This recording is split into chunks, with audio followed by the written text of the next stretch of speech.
Hi guys, welcome to my YouTube channel. So today I'm gonna be installing my frontal and I'm gonna show you what you need to install your frontal.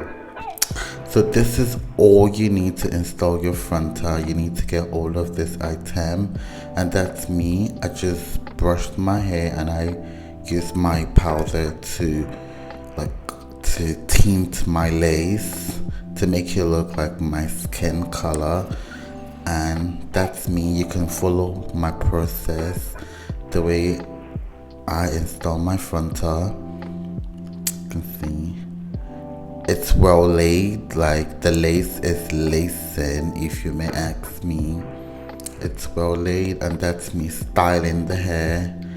Everything is so easy if you follow my step on how I install my frontal. It's very easy, guys, and that's me. I'm done. You can see I'm just filling myself, filling the hair.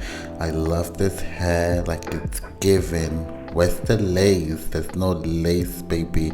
It's my natural hair, and I'm done. Look at my makeup and the hair. It's giving statement, guys. Like it's giving no lace, baby. Yes, and that's on period, guys. Like I'm filling this hair, I swear. Like the hair is everything, like.